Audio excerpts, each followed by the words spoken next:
My name is Sophia, and I'm 31 years old. I work part-time at a neighborhood supermarket. Today is the beginning of November, and things are starting to get busy as we approach the end of the year. Manager, can I talk to you about taking some time off during Christmas? I asked. That's unusual for you, Sophia. Why do you need time off? The manager replied, we're planning to spend Christmas at my husband's parents' house this year, so I need the 24th and 25th off. I explained. Oh, that's the reason. Of course, that's fine. You always work hard, Sophia. The manager said. Thank you so much. That helps a lot. I replied. Isn't your husband's family far away? You're from around here, right? The manager asked. Yes, I'm from a neighboring town, but my husband is from Boston. I said. Boston? That's quite a distance, the manager noted. Yes, it is. We haven't been able to introduce Alexander to his grandparents yet. I said. Even more reason for you to go. Don't worry about the store. Visit your family, the manager reassured me. Thank you, I appreciate it, I said. Alexander, my son, is 2 years old and goes to a childcare center. When I gave birth 2 years ago, a societal issue made it difficult to introduce him, and we hadn't found the right time until now. My husband, Lucas, is a medical technician at a hospital, and it's been hard for him to take time off, so we're eager to make it happen this Christmas. Later at home, Lucas asked, do you think you can get time off for Christmas? Yes. I got the okay from my manager, I replied. After Alexander went to sleep, Lucas and I shared a late dinner. I'll call my dad. He tried to reach me while I was on my way home. Lucas said, whenever there's news, it's always your dad who calls. Your mom is the quiet type, I noted. That's true. Lucas agreed.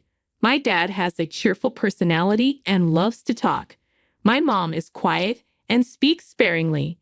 We haven't had many chances to talk since getting married, so I'm hoping this visit will help us get closer. Lucas called his dad. Hello, Dad. What's up? Got it. I'll talk to Sophia about it later, Lucas said before hanging up.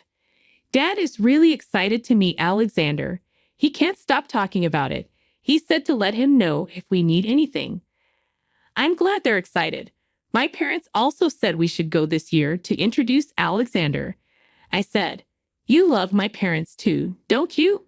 Lucas asked. Yes, we both do. We're in the same boat, I agreed. We were looking forward to our visit. On Christmas morning, after a 4-hour drive, we arrived at Lucas's parents' house just before noon. I saw my sister-in-law's car parked outside, so I knew they had already arrived.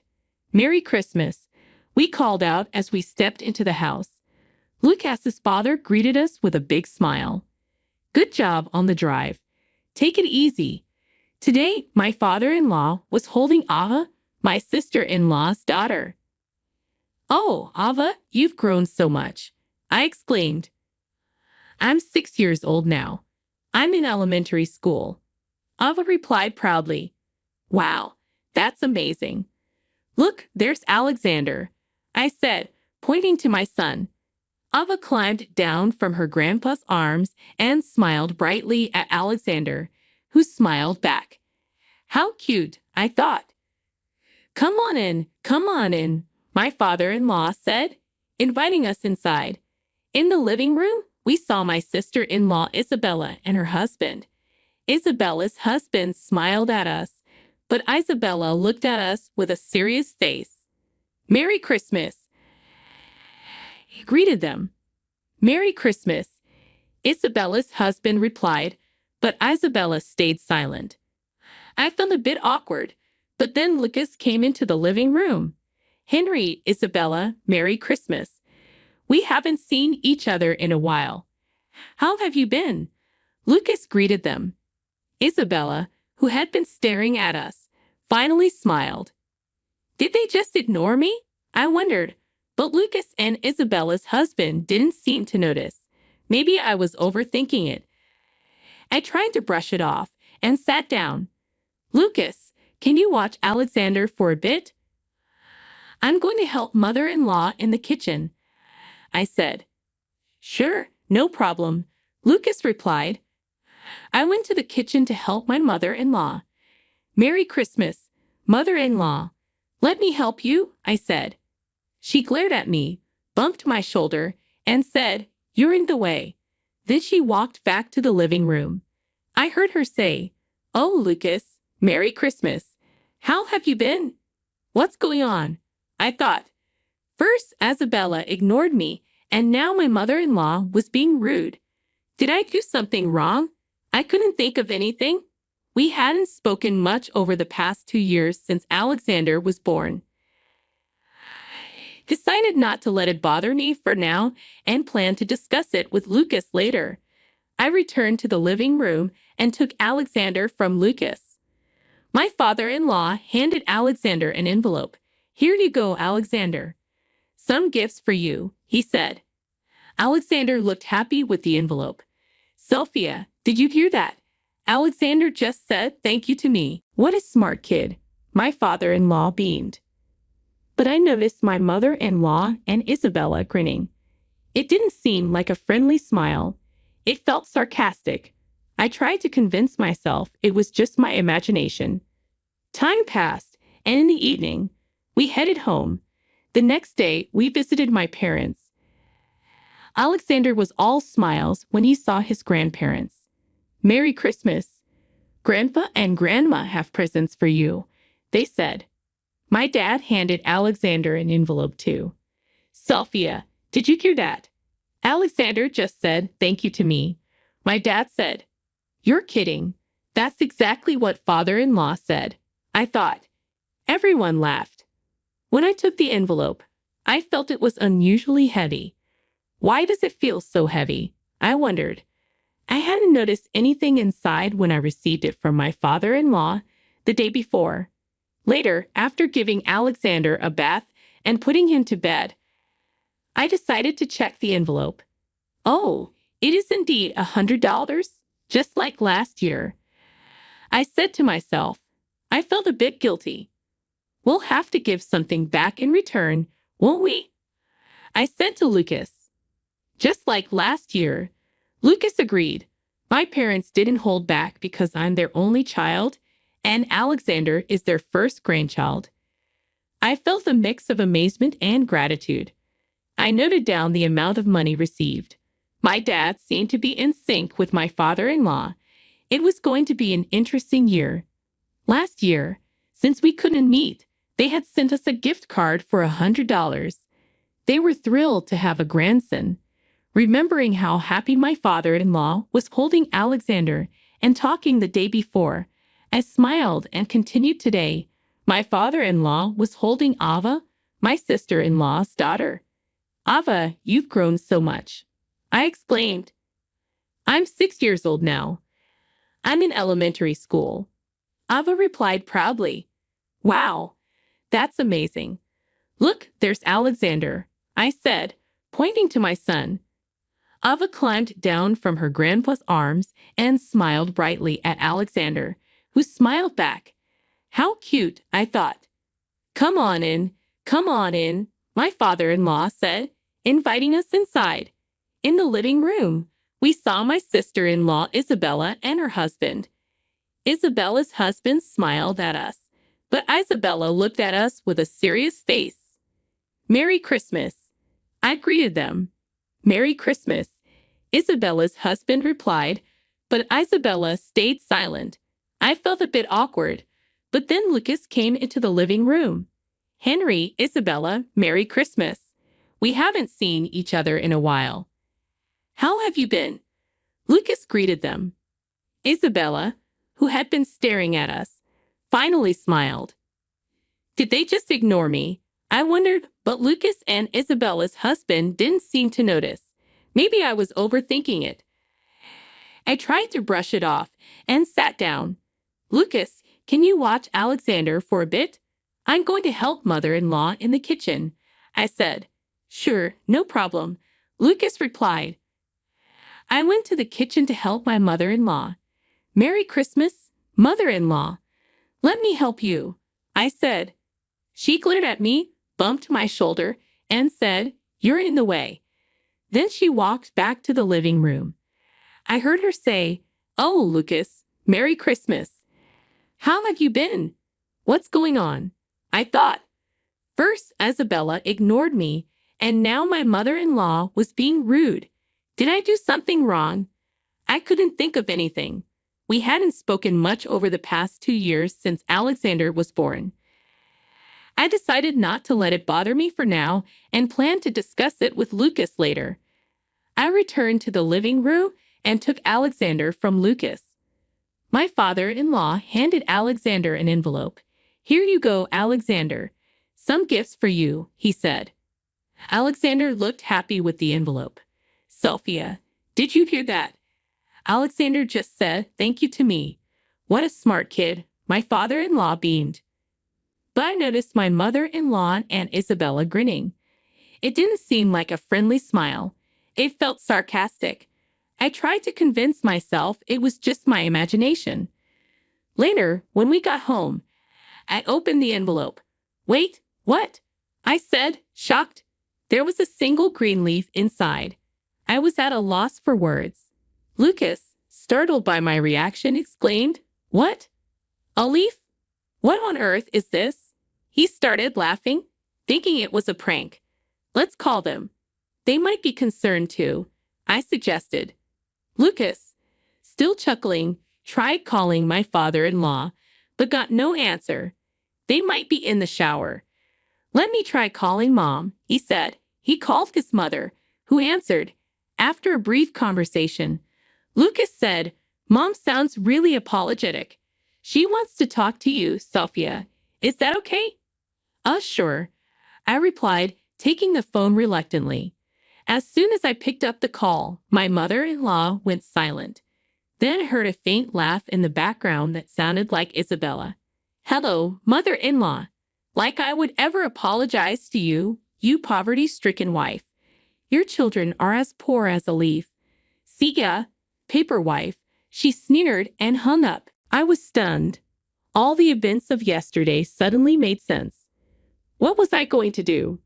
Sophia, what's wrong? Lucas asked, noticing my distress. I don't know how to explain it. I stammered. Just then, Lucas' phone rang. It was his father. Maybe he's calling back. Lucas said, putting the phone on speaker. Dad, did you call by mistake? No, it's Ava. A child's voice replied. Grandpa's in the shower. I wanted to talk. Ava, we're in the middle of something important, Lucas said. Oh, really? Bye, Lucas, and bye, poor auntie, Ava said cheerfully. Wait, Ava, what did you say? Lucas asked. I said bye, poor auntie. Mommy and Grandma called you that earlier. They're chatting over coffee now. Ava explained. Ava, could you explain that to Lucas? I asked, trying to stay calm. Sure. Mommy told me that for poor people, money gifts are just a single leaf, Ava said innocently. Lucas looked at me, baffled. I stayed silent, trying to process everything. My sister-in-law noticed Ava on the phone and shouted, Ava. Just then, my father-in-law's voice came on the phone. We'll talk about it later. Feeling confused, I saw the phone being handed over to my father-in-law. Sorry about that. I was in the shower. Ava said something outrageous, didn't she? He said. So, you heard it too, Dad? I'm sorry, Lucas said. We're on speaker. Sophia's listening too. Sophia, was what Ava said true? Those words were directed at you, right? My father-in-law asked, sounding distressed. Yes, that's right. I confirmed. I'm truly sorry. Please don't blame Ava. She didn't mean any harm. My father-in-law apologized. No, it's all right. Ava's not at fault, I said, trying to sound calm. My father-in-law sighed deeply. I am really sorry. Please don't hold this against Ava. Thank you. I'll follow up on this matter. Isabella's here too, and will confirm things with her, my father-in-law said before ending the call. Lucas looked at me, clearly confused and apologetic. I'm really sorry, Sophia. I have no idea what's going on. I told him about all the discomfort I felt during our visits to his parents' house. We decided to wait for a response from my father-in-law. Surprisingly, the next day, Isabella's husband drove my in-laws and Isabella to our house. They stood before us, with my father-in-law and Isabella's husband apologizing profusely. We've done something truly disrespectful. We are sorry. We apologize for the outrageous behavior of my wife. The deep apology was appreciated, but my mother-in-law and Isabella didn't say a word. After being married for 4 years, I couldn't fathom the reason behind their animosity, especially since we rarely met. May I ask why you suddenly acted this way towards me? I asked, hoping to understand their behavior and possibly address any misunderstanding. There was no response. They were intent on ignoring me. My father-in-law, enraged by their attitude, shouted, "Answer her." Finally, Isabella grudgingly responded, "Well, Mom was originally against the marriage." "Wait, that's it. And why?" I asked, perplexed. "Why did you let him marry a woman like this? A woman who doesn't even wear a single brand name item, who dresses in mass-produced cheap clothes." She spat out. Indeed, I wasn't interested in branded items, unlike Isabella and my mother-in-law, who both liked and wore them. "Are you saying that's the only reason you insulted me?" I asked, astonished. "That's all it is. I just don't want you in our family. I wish you would divorce soon and disappear." "How could you say something so rude? And you, why are you supporting such a woman? You're an elite employee at a top-tier company. You should choose someone suitable for our family, right?" Despite Lucas being a well-qualified medical professional, we can't accept such a woman as a family member, can we? Upon hearing Isabella's true feelings, her husband was speechless. But it didn't end there. My mother-in-law's next words revealed where this attitude came from. Originally, I had found a suitable partner for Lucas. Despite that, he brought home some unknown woman and declared they were getting married. It was a true shock. "What? You were doing such a thing without telling us?" Lucas asked, incredulous. "There are limits to what's acceptable, Mom. Sylvia is my wife," Lucas said, trying to defend me. "It's fine, isn't it? She's just a poor girl. Her parents didn't seem very impressive either, quite impoverished, don't you think? She wasn't wearing a single branded item. In other words, she's from a struggling household that finds it hard to make ends meet." "What? What are you saying?" Lucas shouted, horrified. "And to love a child born of such a woman? Impossible. It would taint our precious Ava. We had plans for her to marry a friend's child." Upon hearing his mother's true feelings, Lucas was speechless. I felt the same, wondering how I could have missed all this if I considered that my father-in-law called not out of interest but disinterest. Everything makes sense as harassment. "Well, it's fine. If you divorced, please do it as soon as possible. Let's go. We don't need to get involved in this farce," my mother-in-law said dismissively. Just as my father-in-law was about to say something, the living room door dramatically opened, and my parents walked in. "It's been a while. Father-in-law, mother-in-law," my dad said calmly. "Did Sophia call you?" "Yep. It must be hard to be talked about like that without saying anything, right?" he continued. When I heard that my father-in-law was coming over, I had contacted my parents. They had heard some of the terrible comments from outside the door. Their timing was perfect. My parents approached my mother-in-law with serious faces. They took out business cards from their pockets and said, "Here you go." Amazingly, they dropped their business cards at her feet, as if to say, "Pick it up." I had to suppress my laughter. Isabella rose to their bait, picking up the card and shouting, "Such arrogance from poor people. You didn't even wear any branded items today, and your clothes look mass-produced. As soon as she looked at the card, she was startled. Mom, she exclaimed. My mother-in-law also looked at the business card Isabella held. You two are executives of Valet Clos. Yes, my husband and I started out together. He's an executive at the headquarters, and I'm the head of planning. Our daughter quit when she got married. You know that, right? My mom replied calmly. Both of my parents currently work at the headquarters of Valet Clos, a famous low-cost apparel brand.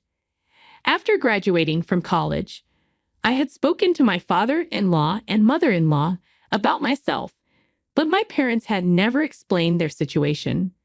So she could go back to work anytime she wanted, right? Isabella stammered. What? That's amazing. You work at that famous fashion brand's major corporation. My mother-in-law said, her tone changing completely. So, what do you mean we're poor? That my grandchild is the grandchild of a poor wife? Because you opposed the marriage, it's okay to harass us? My mom continued, her voice firm. It's not. We're really sorry, my mother-in-law said, but her apology was only because my parents held executive jobs. It was beyond the point of being resolved by just an apology. Henry looked disappointed as he said, I thought it was a good thing to leave Ava with my parents. But I'll drive you home. But after that, we'll live separately. What? What are you talking about? Isabella asked, shocked. I'm glad I got to see your true face. Let's discuss our divorce when we get home, Henry said. Henry then left the house. At that moment, my father-in-law also stood up, bowed deeply to my parents, and said, I'm really sorry for what happened. He then turned to us. I'm really sorry. I'll be in touch. Looking sternly at my pale-faced mother-in-law, he said, be prepared when you get home before exiting our house. My mother-in-law and Isabella hurriedly grabbed their belongings and rushed out. I caught my breath at home after my parents kindly offered to pick up Alexander from the child care center. Later, I received a call from my father-in-law. He told me that my mother-in-law had been forcibly sent back to her parents' house. It's a de facto separation. Apparently, they made this decision because they were unsure what she might do to Alexander. But it's a separation with the premise of divorce, and they are waiting for the right timing. As for Isabella, the divorce was finalized immediately. After she returned home, Henry obtained custody of Ava. Isabella, of course, has taken refuge in my mother-in-law's house, but she is getting a good scolding from my mother-in-law's mother and is currently on a job hunt. We continue to live our busy daily lives. It feels really good to not only see our child grow up, but also to share this joy with his grandparents.